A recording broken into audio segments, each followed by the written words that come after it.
People who have straight-up rage quit a job. What was the final straw? Story 1. Many years ago, while working in a manufacturing facility, my boss came into work already pissed off because his wife served him divorce papers. Saying good morning was apparently enough to set him off, and he picked up a wrench from the table and threw it at my head. I ducked. It missed.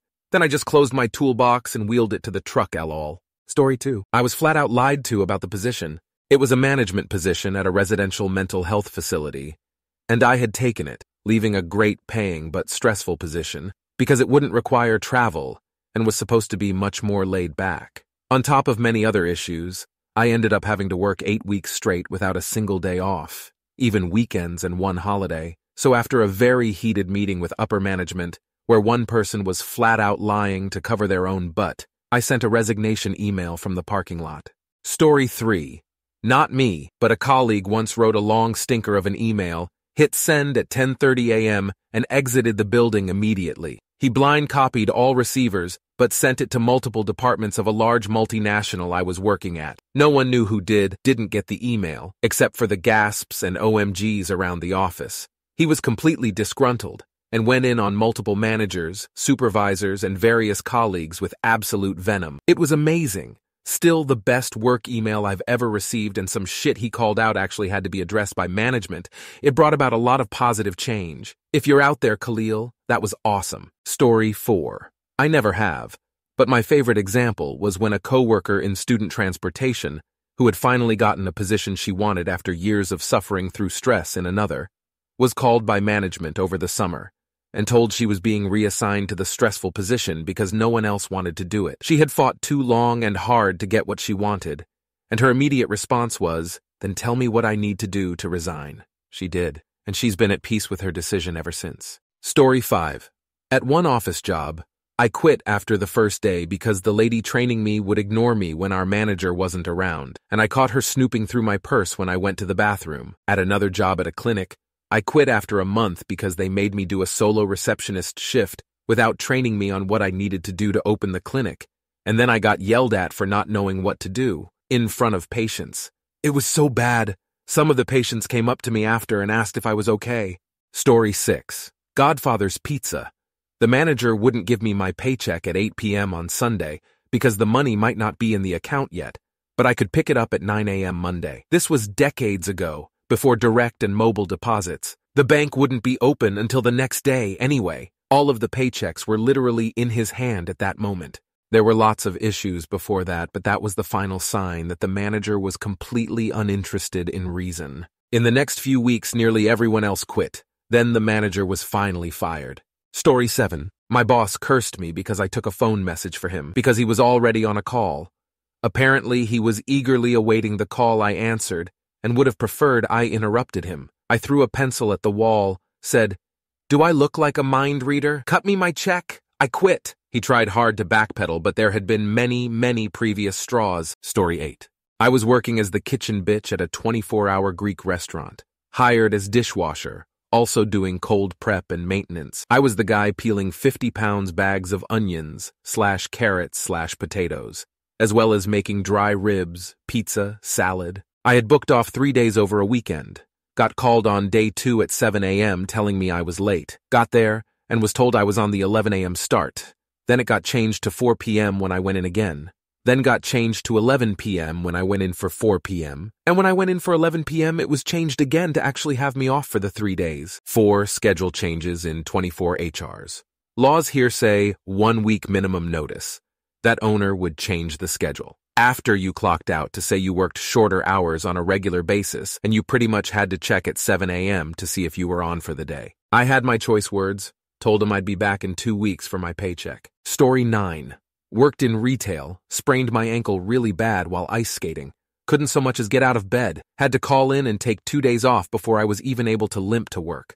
Soon as I got back in, manager pulled me into his office to scream at me for taking 2 days off. For a physical injury that physically made it so I could not do my job. Threw a cold cup of coffee on him and walked out. My only regret is that the coffee was cold. Story 10. Worked at an upscale busy bar a couple years back right after COVID. We were constantly understaffed, overworked, and treated like shit from management and customers. One Friday night, my manager let the other bartender go early because he had a crush on her and wanted in her pants. I got overwhelmed by a rush and he started bitching at me about not being able to handle the bar.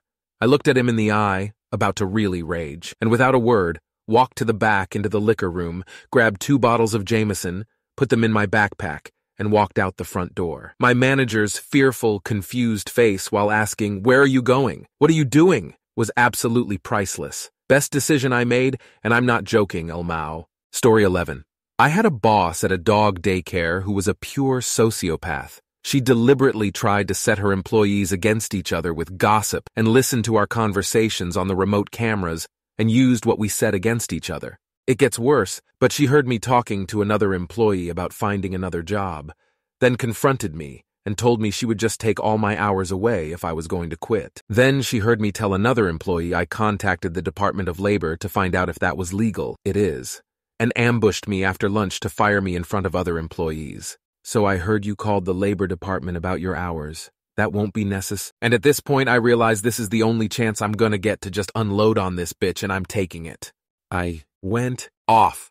"Okay, first of all, you insane Brazilian bitch, who the fuck do you think you are?" I unleashed the beast for 10 straight minutes, right in her fucking face. I told her about when we lied to her face about throwing away shock collars she used on the customers' dogs without their knowledge or consent, how she's a miserable and ugly human being. The employees hate her. We all dread her coming in because she fucks everything up, how she was fucking stupid. Her husband is a pedophile and probably a rapist.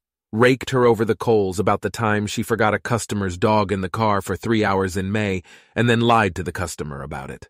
I remember one point I yelled, "Didn't you ever fucking wonder why everyone who quits this fucking shithole has nothing good to say about working here? It's you! You're a miserable bitch!" And eventually I gave her the finger, said, "Fuck this and fuck you, I'm out!" I talked to one of the employees who witnessed the entire thing later, and he said, "Well, you made a lot of good points." Story 12. Was having a meeting with the boss who was a difficult guy to work with, and he stood up and punched the wall. He wasn't doing it jokingly. He bare-knuckled went at the wall of his own office like he was in the gym hitting a punching bag. I sat there in astonishment for about 2 seconds, then stood up and left. Cleared out my desk, exited through the back door without a word to anyone. There's no place for that conduct in the professional world, even if the guy does own the company. Story 13. One very busy night while waitressing, I was standing at a table of 12 in the middle of taking their order when another waitress came up to me and said our boss wanted us in their office that instant. So I leave my full section in the middle of chaos to go see what the problem is.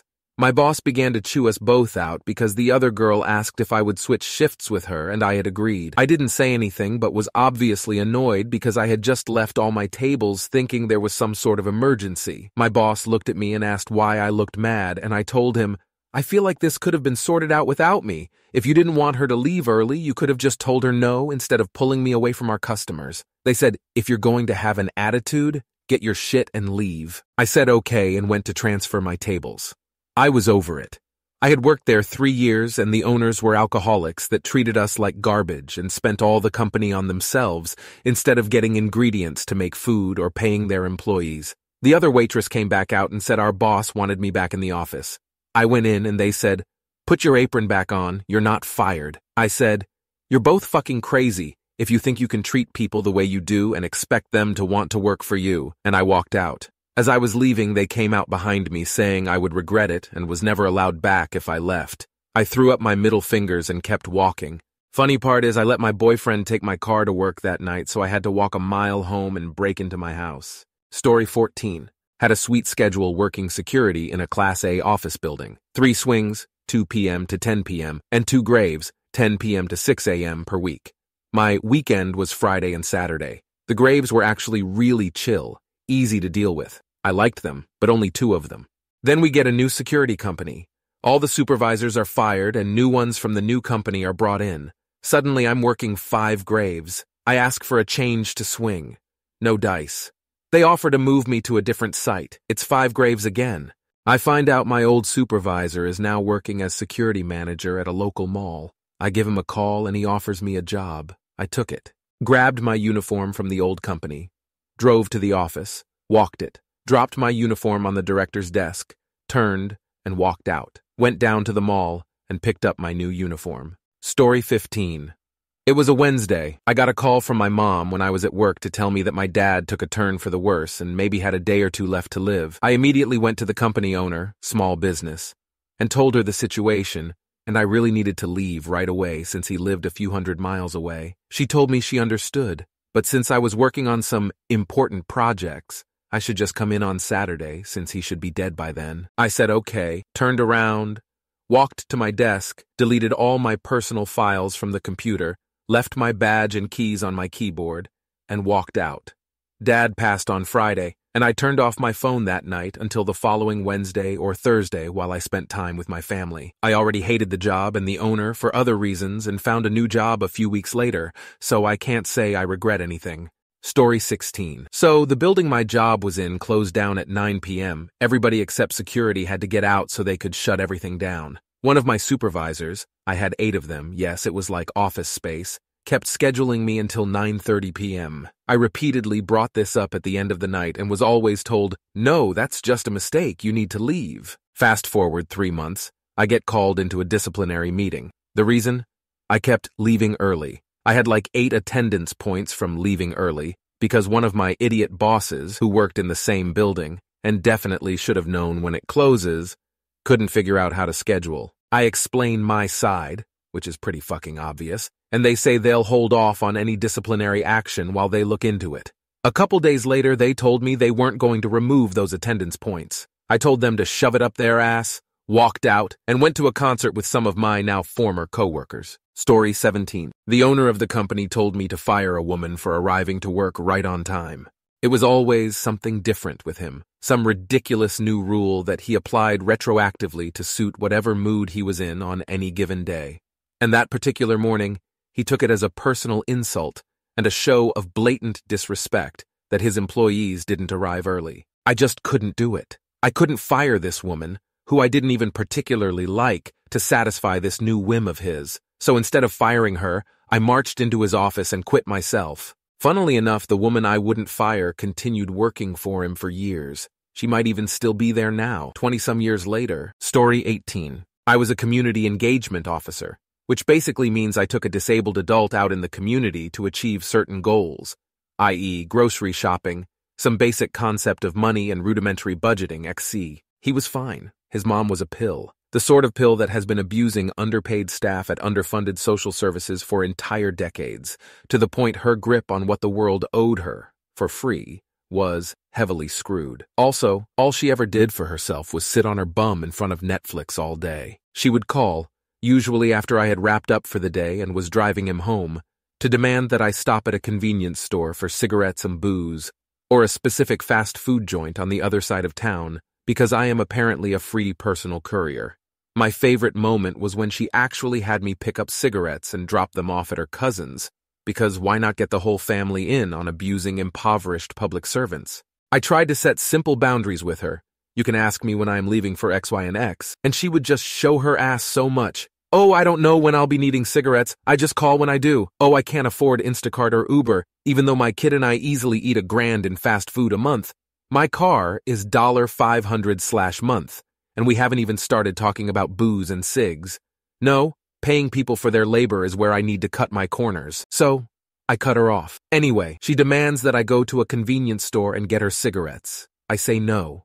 And then this bitch sits on her fat ass, yards away from a $500 car, and proceeds to text her kid to harass me for what she thought she was owed. It occurred to me that no $10/HR gig was worth it. So I dropped him off at her place and told her I was glad she was going to be twitching and sweating all night. Story 19. I was working for a friend out of college doing IT-based consulting work. I got crazy sick and was out of action for a week. Told friend, gave him doc to prove I wasn't making shit up, etc. Because I was sick for a week, we had to push back an entirely arbitrary deadline for a program I was making for our joint client. Client was perfectly fine, it, and didn't actually end up using it for months later. My friend said, "Because you missed the deadline, I'm not paying you for any of the hours you put into that work." He billed client and just kept the cash for himself. He then assumed I would just keep working like nothing happened. I instantly quit. Sent apology email to client about how I would no longer be able to service them and wished them the best. I should have reported friend to the state, but I was still recovering, too confused, PO'd, and had to focus on finding new employment.